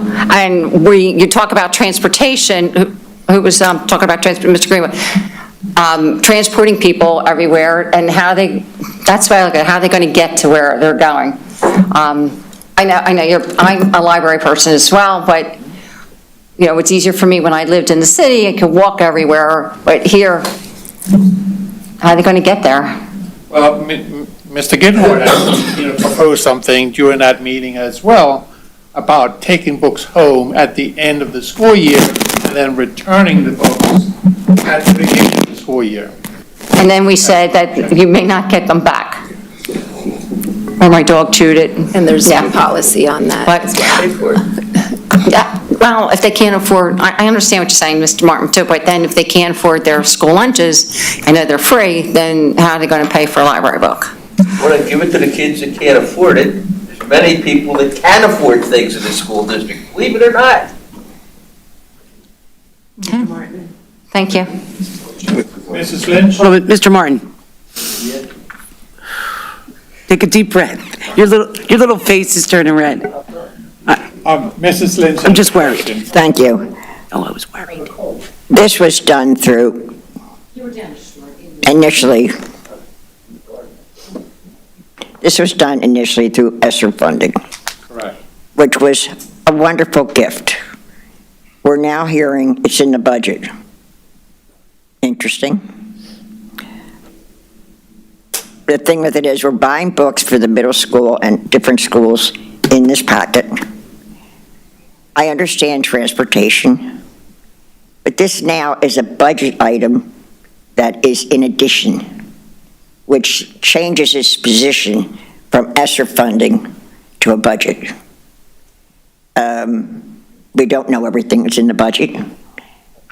No one on this board is against anyone learning. I'm sorry, but your comments to Mr. Martin were not according to someone speaking to a school board member. But on the other hand, we have to make a decision. Are we going to spend the money from the budget, or could we put them in the library where the utilization would be much greater? That's up to these books are already in the library? They're already in the budget. The money's already in the budget. She said it's already in the budget, but Mrs. Lynch already said that. I did say that. Thank you, Mrs. Mercado. So that's a decision. If we're trying to cut back, nobody's trying to hurt a child. No. My God, we sit here for nothing because we care deeply. So it's our decision. This is an additional amount of money. Does it have productivity? Does it meet the scores of how it should be? Or is it just something that we want to do to help people who need more help? That's the decision. Yeah. So I am a big fan of libraries, a huge fan. We have a huge library in Warminster, an even bigger one in Southampton. Right. And all our schools have libraries. I think the books are already purchased, am I correct? No. Oh, they're not already purchased. They are on tonight's agenda for approval. Tomorrow, yeah. Hopefully we can do that tomorrow. Wait, they're on their agenda today, aren't they? Yeah, they're on tonight's agenda. Okay, That's and right. they were budgeted last year for this purchase.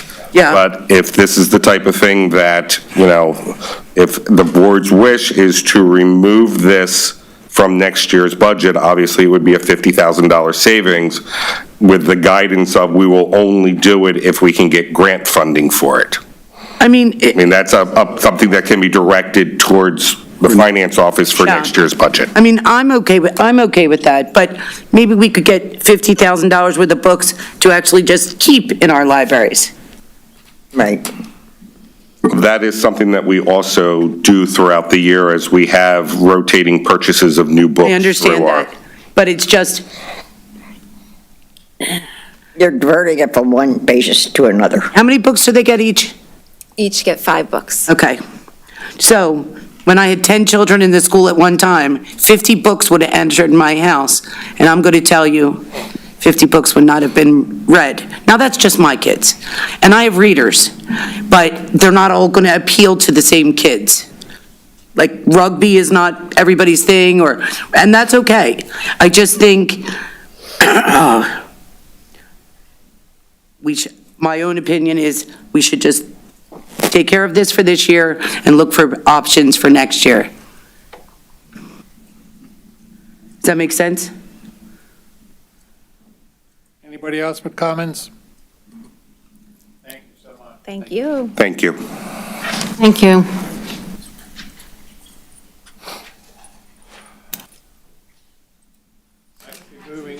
Moving on to the committee report. Okay, quickly, can we make the committee reports extremely brief and talk fast? Okay. I will start All with right. the education Yep. committee, since this is my I gotta baby. go to the bathroom. And this was the major topic. The other major topic that we discussed on the education committee was the science book programs and programs, which means that we are well in the process of using open science, for the trial period, but we have not at this point excluded the FOSS science program. And the other pieces that we talked about was the special education plan and the remaining 7 items that is on the agenda for tonight. All right, quickly for finance, obviously, budget was the primary focus of our meeting, which we've already gone over tonight. The 2 items for approval tonight, one is for some kitchen equipment, which is coming out of the food services budget, and then the other item is for a postage machine that, obviously, we need to process postage in the district. Thank you. Operations met April 11th. Mr. Wortman runs a tight meeting, so fortunately it was quick and very efficient. He laid out a capital project summary for us, which I really appreciate. He put a lot of work into it, extended it out over numerous years, planning out some significant capital projects that need to be done, but doing it in a way that is the most cost-effective. A lot of work put into it, so I appreciate you laying that out for us. And our next meeting is May 16th, and we discussed a couple of items that will be coming up in a few minutes to be voted on. Thank you. Mr. Goodixon, Education. Student Services Committee, one item for presentation and information, the K-Science curriculum update. And we have, I don't know, do we have any information other than that? It's linked to there's a one-pager link to the board for people who are not speaking to it. It's just the information we share with the committee. Yep. Mr. Goodixon, 7.2. The remaining items that were moved forward from the Education Committee, can we move them all together? Can we please pull 7.2I? Thank you. An F. And? F. F. And what did Mrs. Lynn say? Same one that Mr. Martin said. Okay. F. 7.2A. Which one do you want pulled? 7.2A. A? A. A. Oh, Mr. Martin, you said F, correct? F, yes, ma'am. Yeah, So we have okay, A, F, and I correct, as separate items. correct. So we will start with 7.2B. Be it resolved that the Centennial School District Board of School Directors, 7.2B, approves the service continuation modification agreement with Belief Learning for the 25-26 school year. District cost not to exceed $48,000 and to be paid with a grant from the PEA Commission of Crime and Delinquency. 7.2C approves the purchase of a database, licenses, and software renewals for the 25-26 school year. District cost not to exceed $400,684.71 as per attached. 7.2D approves the adoption and purchase of world language textbooks and instructional resources from Vista Learning. District cost not to exceed $148,988.05. 7.2E approves the purchase of library books for Davis Elementary School. District cost not to exceed $751.83. 7.2G approves the purchase of books valued of $150 from donation provided to the McDonald's Elementary School Library by a generous unknown donors. 7.2H approves the affiliation agreement between Millersville University and Centennial School District to provide an educational experience to students enrolled in the Bachelor's and Master's Science in Nursing program, no cost to the district. Second by Mrs. McGuire. Any discussion? Seeing none, all in favor? Aye. Aye. Any opposed? Any abstentions? Passes 9-0. Moving back to 7.2A, approves the purchase of the summer book reading take-home book packs for grades K through 5. District cost not to exceed $49,986.21. Second. Second by Mrs. Clausen. Any further discussion? Seeing none? Mrs. Lynch, you wanted this one pulled? You asked for this one to be pulled, correct? Like, Your microphone, yep. Yes, thank you. Oh. I think there's a better way. No one is against reading. So my vote will be no. And I'm sorry, but it is a budget item without any grant funding. It falls on the taxpayers. Thank you. I can only agree with you, Mrs. Lynch, in this case. Okay, so Any further? If not, we're voting. All in favor? Aye. Any opposed? Oppose. No, as well? No. 4 noes, so it's passing 5-4. Who's for? 1, 2, 3. Mary Alice, Mr. Godexay, Aye. and Mr. Martin. Okay, thank you. And like Mrs. Lynch said, it's not because we don't want kids to read. Right. There just needs to be a more, there needs to be a better Better way. use of money. Yeah.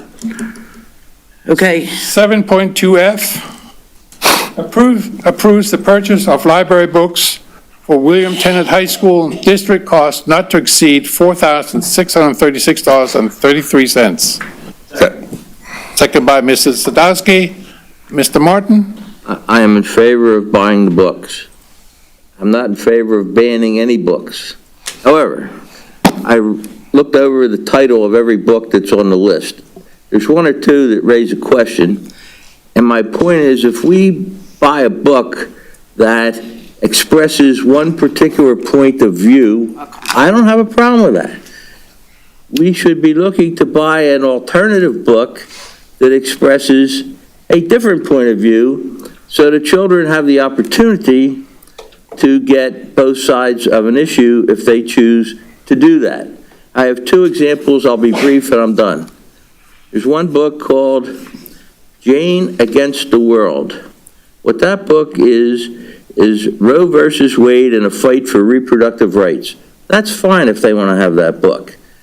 But we should also make sure that we have a book that expresses the alternative viewpoint on that issue, and the students can pick and be able to read both.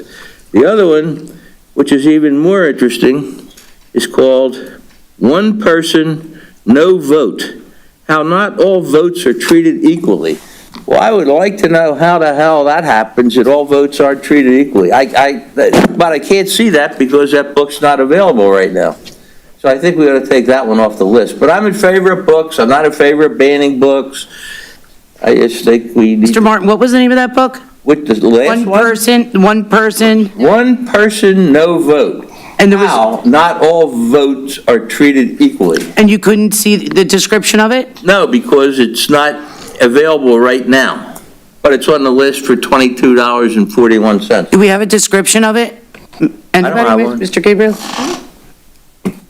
Publisher postponed the publication, probably for good reason, but I don't know. So the question is it even in the purchase list right now? Yes.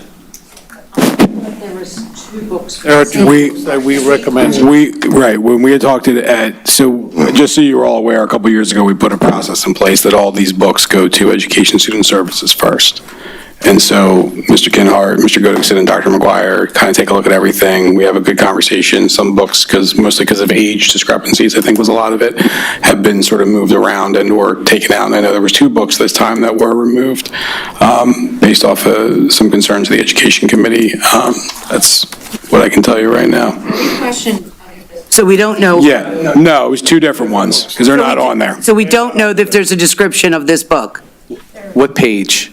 Does anyone have a page, Mr.? Alphabetical. They're just listed under the books you're going to buy at William Tennant. There's a summary. And they're alphabetical, so it comes. About this book. A riveting look at the extraordinary and tumultuous history of abortion rights in the United States. This is one person, one vote? No, This is Jane Against the other one. World. That's the Jane book.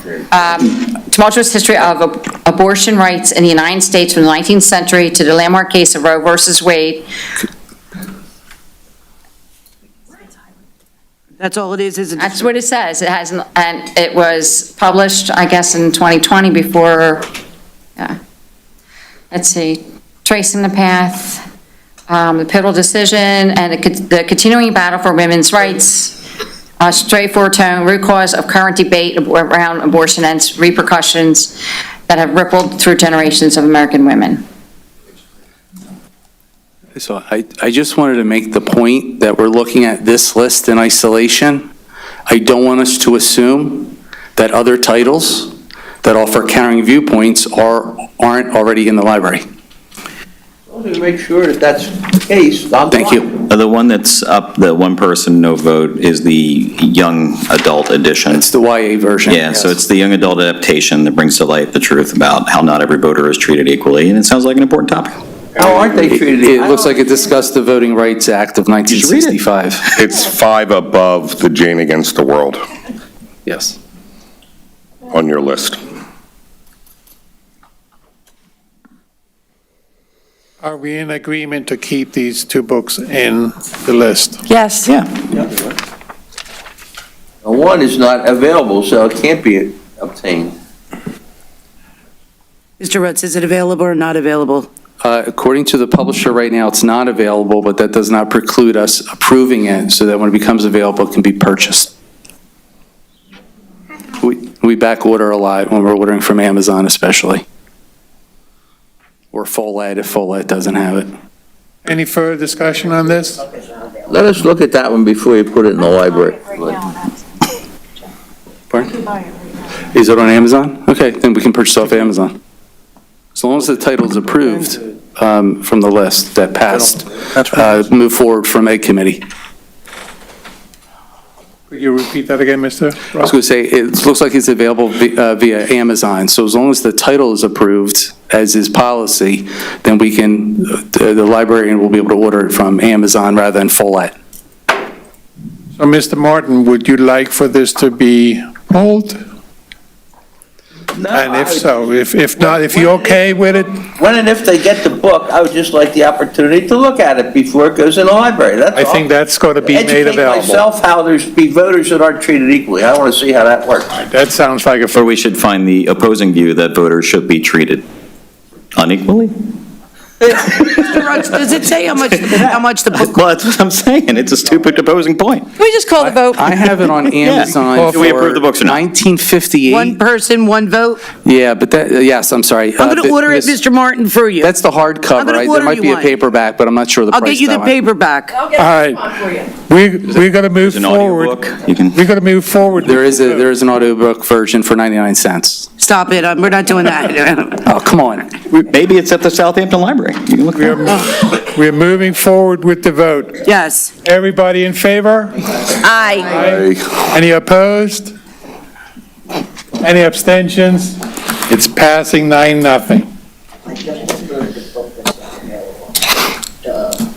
What did you say? 7.2I. Oh.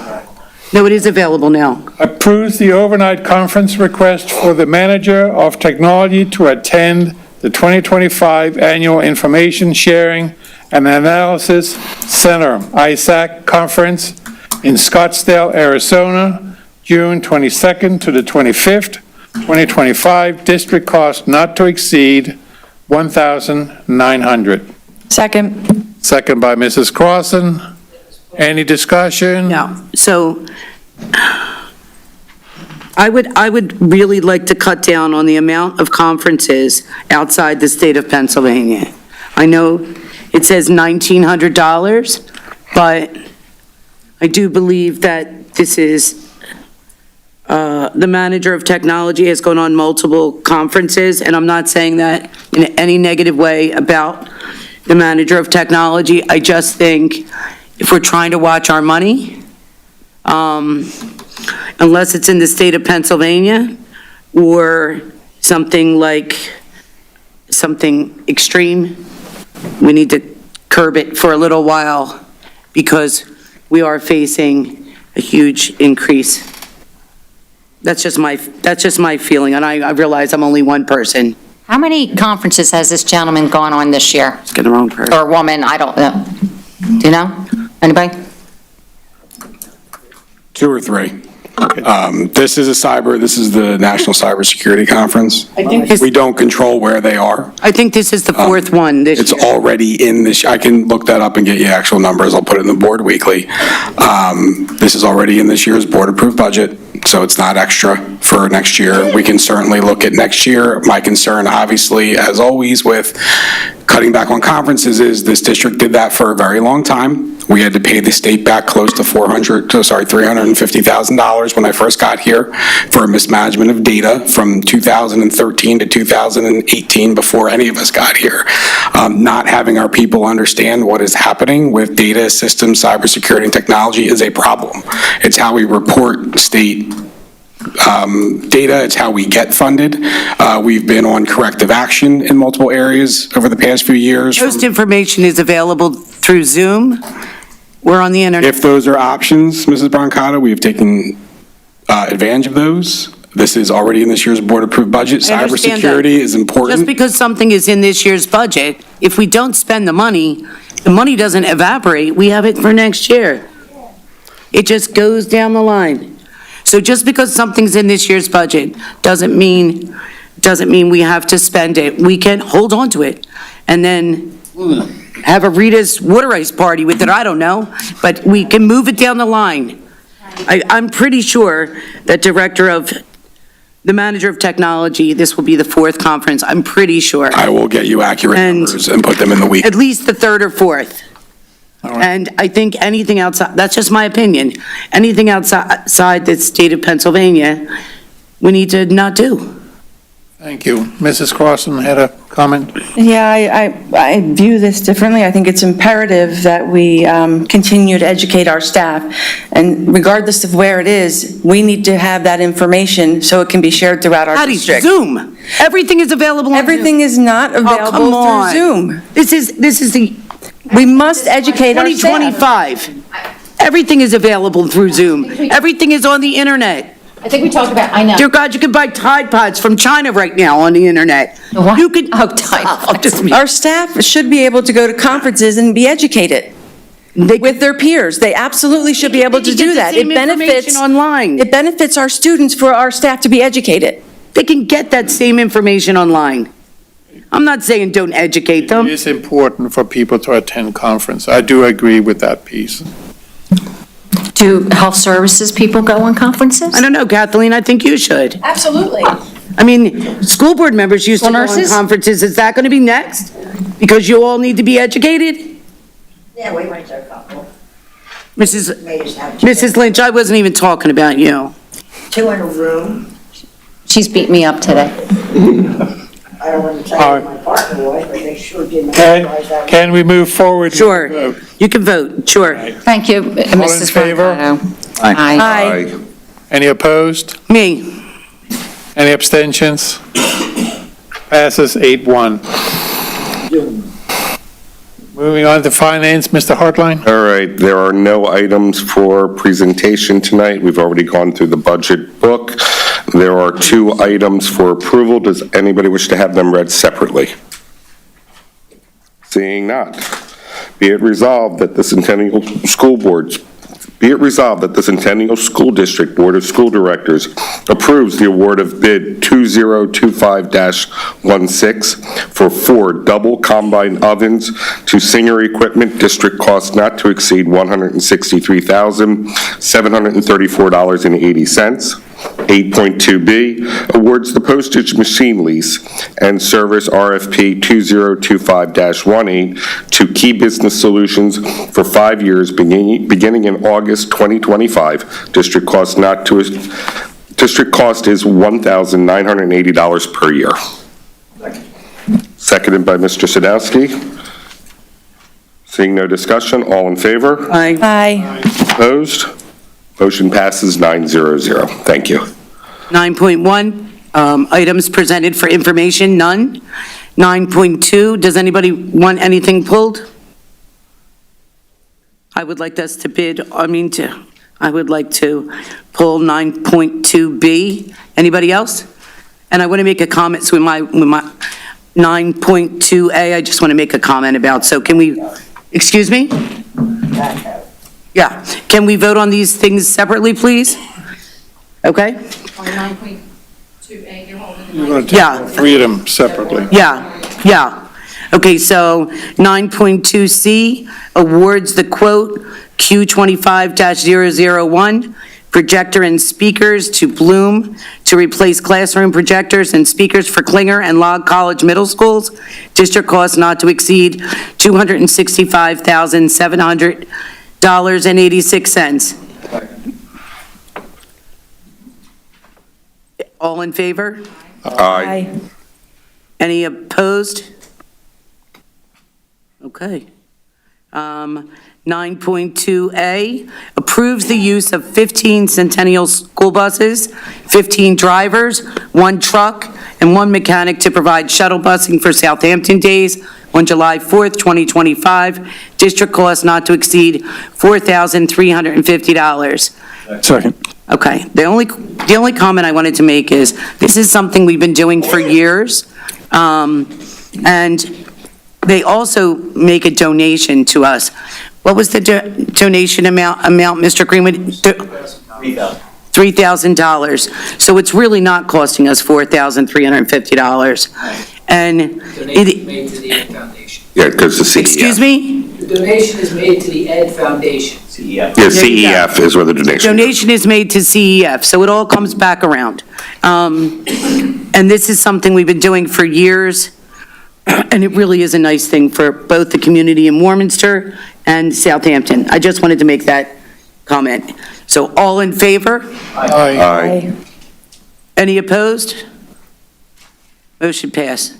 9.2B, awards bid 2025-17 for one used 2018 Case backhoe to Eagle Power and Equipment in the amount of $75,800, inclusive of a $12,000 trade-in value for one 1998 Case backhoe. All those in favor? Aye. Any opposed? Aye. I am too.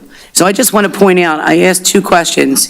I asked previously, how much does it cost to rent a backhoe and how many times we use it per year? And nobody got back to me. And I asked it twice. So maybe somebody forgot, and that's perfectly, well, you know what, Mr. Greenwood? It was in the board weekly. Today's Tuesday. I'm lucky if I get to read the update by Thursday. I sent a separate email to the board. You sent a separate email to the board about, did I not see it? Mr. Greenwood, I didn't see it, so I will go home. Yeah, that was Thursday, I will April go home and look. 17th. So can you tell me how much it costs to rent a backhoe? It's on average, I looked at a couple, I called at different places, $600 a day. Yeah? If they're available. Yeah. And how many times do we use? We use them on an average anywhere from, depending on the months, they vary, obviously, in the amount of snow, probably an average to 30 or 40 hours a month. And it's not always I call bupkis, but that's okay. There's no way we do. 30 to 40 hours a week for a backhoe. When we, like this year when we plowed, we use it to plow the larger parking lots because our trucks won't do it. We don't get that much, no. We don't live in Denver, we live in Warminster. If you remember, they had a hard time. I'm sorry, I'm just, remember we talked about how bad that parking lot was and all the emails and everything else. So if they did, it's not just about one parking lot, I appreciate that, but it was something that. Backhoe doesn't shovel. Backhoe doesn't shovel? It doesn't shovel. Snow removal and salt loading, athletic field preparation, landscaping and trenching, water main repairs, general heavy lifting, and material transport. Do you know how many water main repairs are there? Come on, it was 2. I will, however, add in here that, the last time we bought one was 27 years ago. Yeah. So if this lasts 27 years at a cost of $75,000 plus maintenance. I think I said the same thing at the ops meeting about it. It's a good investment. 27 years. Wow, I'm not even. Each his own. Born yet. Okay, can we vote? Yeah, all Yeah, in favor? Thank you, 7-2, Mr. Work. we already did. Yeah, we already voted, so we're good. Okay. All right, board comments? I have one quick one. Dear God, go. I have one quick one, okay? Friday, May 2nd, Fine Arts Showcase Night, 7 to 9 o'clock at the high school. Thank you. Hundreds and hundreds of pieces of artwork. Please show up. Kathleen? Oh, it's fast, no discussion.